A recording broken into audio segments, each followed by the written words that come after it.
मैं एडवोकेट विनय पांडे प्रयागराज। दोस्तों ईडब्ल्यूएस का आदेश आ चुका है। जैसा कि मैं दोस्तों जो आदेश है वो लगभग 24 पेज का है और दोस्तों 16 अपीलों पर ये एक आदेश आया है। निश्चित रूप से दोस्तों मैं आपको बताना चाहता हूं कि ये आदेश जो है उसमें काफ़ी कुछ हमारे फेवर में लिखा गया है। कोर्ट ने तीन क्वेश्चन फ्रेम किए थे। उन 3 क्वेश्चन में 2 क्वेश्चन हमारे फेवर में दिए, लेकिन लास्ट एक क्वेश्चन था जिसमें उन्होंने ये कहा कि जो है कि इन अपीलों को किस तरह से बेनिफिट दिया जा सकता है। तो उस बेनिफिट वाले क्वेश्चन पे उन्होंने जो है इस पर ये कहा, चूंकि इन्होंने इन अपीलों सबसे पहले जो याचिका आई थी 2020 में, इसके बाद जो है 2024 तक याचिकाएं आई, लेकिन इन लोगों ने ना तो सिलेक्ट लिस्ट को चैलेंज किया। उनका कहना था कि ओबीसी एससी के चयनितों को जो है चैलेंज करना चाहिए था, उनको पार्टी बनाना चाहिए था। आज की डेट में हम लोग जो है मतलब आज की डेट में डीबी ने कहा कि हम उनको कैसे बाहर कर सकते हैं जब उनको ना पार्टी बनाया गया, ना तो उनका हमने बात सुना। निश्चित रूप से ये एक हमारी कमी थी। हालांकि हम हमारी और शिवम की याचिका जो थी दोस्तों वो जो है तय समय पर हो गई थी। लास्ट डेट जब फार्म का भरने का था उसके पहले ही हम लोग, चूंकि उसमें वज्र कोविड चल रही थी, लेकिन फिर भी जो है शिवम की जो याचिका थी वो 28/5/2020 को सुनवाई हो गई थी, यानी लास्ट डेट के पहले। अब सोचिए 1 जून 2020 को सिलेक्ट लिस्ट आती है, अगर 28 को हमारी पहली याचिका की सुनवाई हो जाती है, तो आप किस बेस पर कह रहे हैं कि सिलेक्ट लिस्ट चैलेंज नहीं किया? अरे उस समय सिलेक्ट लिस्ट तो कोई आई ही नहीं थी कि जिसको हम चैलेंज करते। निश्चित रूप से दोस्तों ये आदेश की एक खामी है और इसको हम लोग सुप्रीम कोर्ट में इसको बताएंगे कि ये आखिर कैसे, अगर एक भी, क्योंकि 2 याचिकाएं हमारी समय पर चैलेंज हो गई थी। चूंकि उस समय एप्लीकेशन डालना पड़ता था और हमारी याचिका में शिवम की याचिका में भी कई बार एप्लीकेशन लगा, तब जाके जो है ये 28/5 को जो है सुनवाई हुई। क्योंकि उस समय अर्जेंसी मैटर ही सुनवाई होते थे, वो भी जो है ऑनलाइन बहस के जरिए। तो और हमारी भी याचिका दोस्तों सबसे पहले जो है 3-4 बार जो है एप्लीकेशन पड़ी अर्जेंसी की, रिजेक्ट हो जाती थी, लेकिन बाद में जो है उसमें सुनवाई हुई। तो वो सारे हमारे पास साक्ष्य हैं, टोकन नंबर है कि कब हम लोगों ने जो है अप्रोच किया था कोर्ट में। ये सारी चीज़ें हैं, उनको बताना, मतलब इसको हम सुप्रीम कोर्ट में साबित कर देंगे कि हम सिलेक्ट लिस्ट के पहले आए थे और जब सिलेक्ट लिस्ट ही नहीं आई थी तभी हमने कहा कि हमको ईडब्ल्यूएस चाहिए थी। लेकिन आज की डेट में डीबी ने जो भी ऑर्डर किया है उन्होंने ये स्पष्ट कर दिया, उन्होंने तमाम चीज़ों को लिखाया है। 2 चीज़ें पक्ष में लिखाई है उन्होंने। सिंगल बेंच के उस आदेश को उन्होंने नकार दिया कि सिंगल बेंच ने कहा कि अगस्त 2020 में एक्ट लागू हुआ था, ऑफिस मेमोरेंडम भले जो है फरवरी 2019 में जारी किया गया था, लेकिन एक्ट से जो है ये माना जाएगा। तो दोस्तों उन्होंने नकार दिया, उन्होंने कहा कि नहीं, फरवरी 2019 से ऑफिस मेमोरेंडम जारी हो गया, वहीं से जो है ईडब्ल्यूएस दे देना चाहिए था। यानी कि उन्होंने हमारी ये बात को, सिंगल बेंच के उस बात को नकार दिया है जिसके बेस पर सिंगल बेंच ने खारिज किया था। और यहाँ पर उन्होंने इस बेस पर खारिज किया है कि सिलेक्ट लिस्ट जो है ना तो इन्होंने चैलेंज किया है, ना तो जो है इन्होंने जो ओबीसी एससी के चयनित 6900 सीटों पर नौकरी कर रहे हैं उनको इन्होंने ना तो पार्टी बनाया है। तो दोस्तों अब देखने में, हालांकि लखनऊ बेंच में हम लोगों की कई याचिकाएं हैं जिसमें सेलेक्ट लिस्ट चैलेंज है, उसको भी जल्दी हम निस्तारित करवा के सुप्रीम कोर्ट पहुंचेंगे। तो अगर ये कहना कि हम सेलेक्ट लिस्ट को नहीं चैलेंज किए, ये तो भाई गलत है।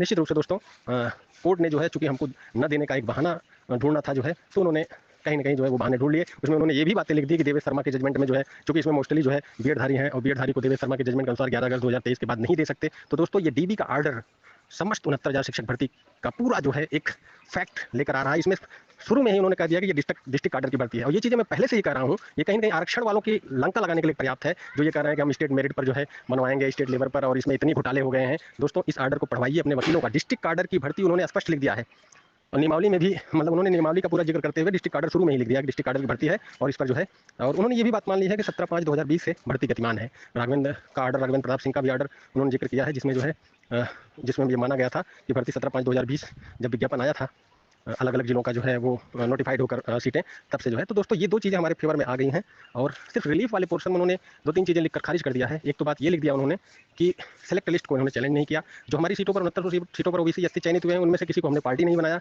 हालांकि दोस्तों लखनऊ बेंच में ये सारी चीज़ें किया गया है और उसको हम लोग जो है जल्दी ही निस्तारित करके उसको भी सुप्रीम कोर्ट लाएंगे। तो ये चीज़ें निश्चित रूप से खत्म हो जाएंगी कि हमने चैलेंज नहीं किया है।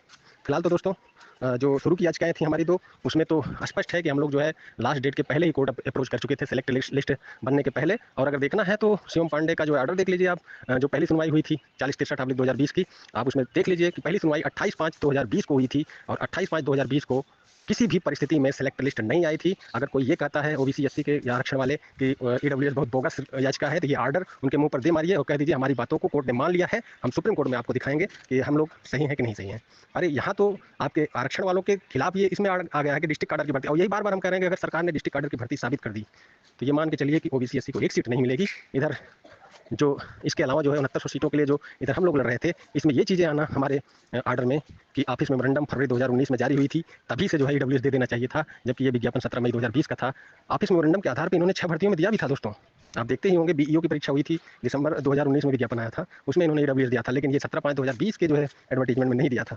तो कहीं ना कहीं दोस्तों हमारा, कहीं ना कहीं डीबी में हम हारे जरूर हैं, लेकिन हमारी 2 बातें मान ली गई हैं और ये हमारे लिए बहुत प्लस पॉइंट है। बहुत सही मतलब चीज़ें कुछ आ गई हैं।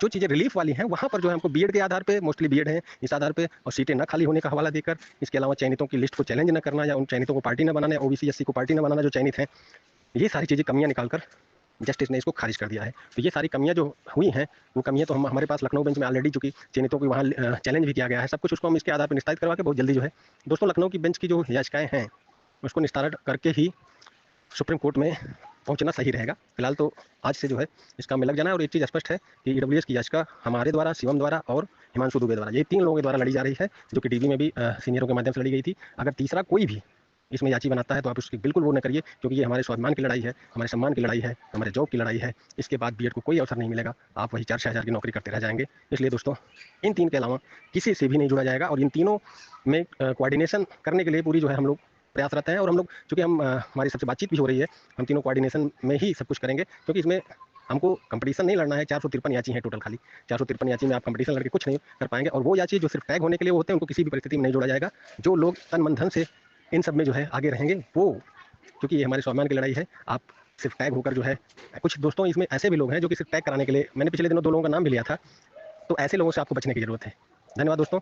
ये लड़ाई हम लोग तीनों लोग मिलकर लड़ेंगे और इसके लिए हम लोग प्रयासरत हैं और समय पर लड़ेंगे। लखनऊ बेंच को जो है कि जो याचिकाएं हैं, अब उसमें एप्लीकेशन डालकर इसको इसी के टर्म में निस्तारित करवा के, क्योंकि उसमें जो है ओबीसी एससी को जो है जो चयनित है उनको चैलेंज वो भी किया गया है, पार्टी भी बनाया गया है। निश्चित रूप से दोस्तों वो याचिकाएं भी जब सुप्रीम कोर्ट में जाएंगी तो एक इफेक्ट पड़ेगा। ये कारण भी जो है सरकार का उड़ जाएगा। धन्यवाद।